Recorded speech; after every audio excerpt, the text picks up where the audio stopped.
DIY. On YouTube, I saw content from an artist named Mary Spindle. I had never heard of her before, but she's in the process of doing a rollout for her project, and something that artists do sometimes when they're doing a rollout for their project, they'll give some information that across the board will attract so many different people. She has a very interesting title here in which she said, "Why my new album won't be on Spotify." I recently put out an update on my forthcoming debut album, Super Sexy Heartbreak, which, wait for the plug, is currently up for pre-order on my website. One of the comments on that video gave me food for thought. So here it is. Is it better for you as an artist to sell hard copies or rely on streaming? As a subscriber to a streaming platform, it will need to be something special to make me shell out for a CD to sit on a shelf. If I bought a hard copy, it would sit on a shelf and probably only ever get played once.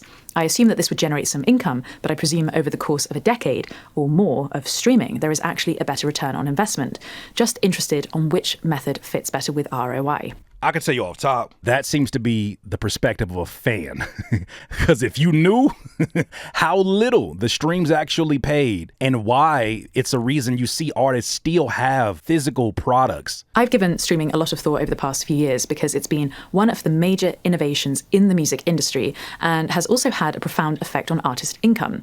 First of all, yes, I am part of the problem as I do subscribe to Spotify, YouTube Premium, and Apple Music. I do too. The ability to play pretty much anything I want within a few clicks is incredible. Yeah, I think she makes a good point in that streaming has brought a lot of good. Maybe not so much in terms of the income for artists, but streaming has revitalized a lot of musical catalogs that otherwise, if you weren't in a position to pay for them, you would probably never hear the music, right? When you're talking about a world that doesn't have access to a full album on a YouTube channel, access just because you have a subscription to Spotify, those of us that remember the music warehouses, the Tower Records, the Targets, the Best Buys, you remember what it's like being a kid and having 20 hot ones for one CD?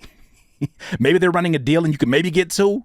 But you know that feeling of looking through the CDs and you're like, oh shit, Mystical or DMX? Oh. It's a different conversation. The algorithmic recommendations are also just incredibly good on these sites. I have discovered some of my favorite new songs and artists through its suggestions. And if you're putting out your own music, it's still one of the best chances of being discovered and quickly gaining traction, particularly if you're added to a popular playlist. But it's also true that my experience of listening to music is very different, even with the artists I absolutely love. I don't cherish the work in the same way. New releases are quickly forgotten about or not even gotten around to in the first place. That is, she's saying a whole word right now in that when you bought a CD back when that was the only option, or you bought a cassette, or you bought something physical, you played that thing until it was scratches on that CD, until the tape itself could no longer play anymore. You played it like it wasn't nothing. But now with streaming, it makes the listening experience a little less special for a lot of us because it's so accessible. How many times does the album drop? Like, even though I'm a huge fan of Hit Boy's beats, I'm a huge fan of, obviously, of Nas. I named my son. My son's name is actually Nas. I didn't listen to it at midnight because I knew I'd have it in the morning. The experience of listening to music is so different now. And there are other downsides too, particularly to do with artist income, which you may or may not be aware of as a casual user. So I thought it would be an interesting topic to dive into. Oh, By the way, shit. if you do enjoy what I do, please consider subscribing. She about to break these funky ass numbers down. Now, my most recent release, The Great Wave, which came out March 1st, 2022, that's had around 38,504 streams, which equates to $154.02 or 0.004 cents per play. Jesus. The Great Wave was recorded at Birmingham Conservatoire with a string quartet and cost roughly $4,000 to record, mix and master, and I partnered with Universal Audio. So it would take 1 million streams to break even and recoup the cost. Don't let that get past you. She invested about $4,000, even though it was a partnership with Universal Audio for a song. When she did the math, it would take 1 million streams for her to recoup what she invested. Using the federal minimum wage of $7.25 per hour or $13,920 annually, at an average per stream revenue of 0.003 cents, I would need 4,640,000 streams per year to earn minimum wage. When you look at it from those numbers and you recognize how many artists who are not getting this, there's a fraction of the population that is just not going to have access playing this game. If you've been good enough to pre-order my album from my website, you've equated to 8,333 streams. Breathe this in for a second. For those of you that are like, oh, physical is dead. Physical is dead. One physical CD sold at a certain price point equals out to 8,333 streams. Anybody who's ever done physical merch in person, after you've rocked a show and you've killed the show, it is so much easier to sell one CD to that individual, especially if you bundle it up with a t-shirt. But once again, that just shows you, especially as an independent artist and music producer, the necessity of when you're doing beat showcases, when you're doing any of this shit, you gotta have physical stuff on hand. It is actually more valuable annually for you than streaming would if you were relying just upon streaming. Spotify pays royalties based on what they describe as the artist's market share or stream share, which is the number of streams of their songs as a proportion of total songs streamed on the service. This is from their website. We distribute the net revenue from premium subscription fees and ads to rights holders to calculate net revenue. We subtract the money we collect but don't get to keep. This includes payments for things like taxes, credit card processing fees, and billing, along with some other things like sales commissions. So what they're saying is that these are all the expenses that they accrue to run Spotify, and these are things that they must take care of in terms of their overhead before they can pay you for your music, even though your music is the main reason why people are there on these platforms. They're telling you things like taxes, credit card processing fees, billing, along with some other things like sales commissions is the reasons why you're getting such a small end of the pie when there would not be a business without your music. Contrary to what you might have heard, Spotify does not pay artist royalties according to per play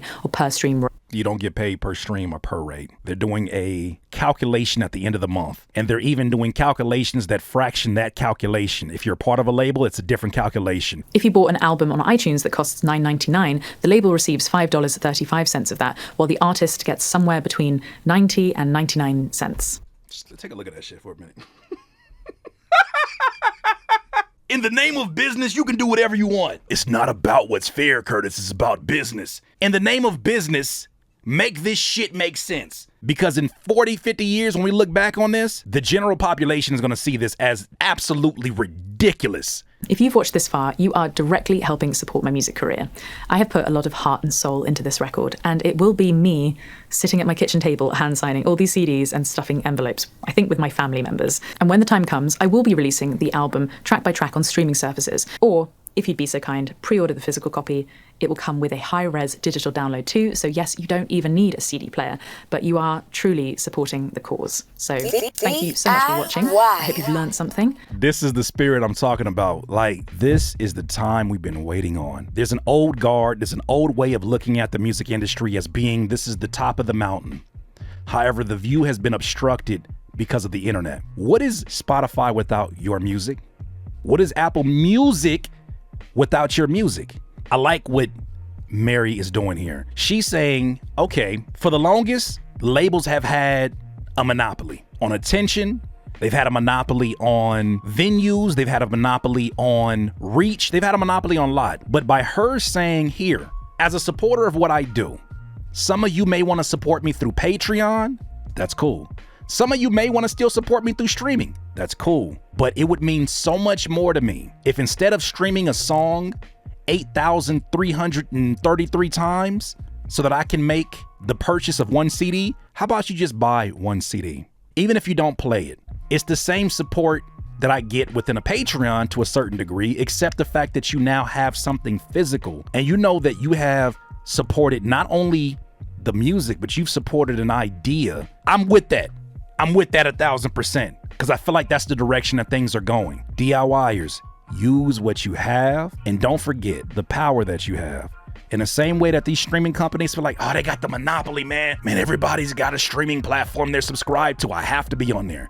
And to a certain degree, you do want to make sure you get your music accessible, but don't forget you also have a monopoly on your music. DIYers, now is the time. Now is the time. Those are my thoughts, though. What are your thoughts on this? DIYers, if you enjoyed this content, make sure that you hit the like button and maybe even consider subscribing. Come on, man. Stop being greedy. Peace.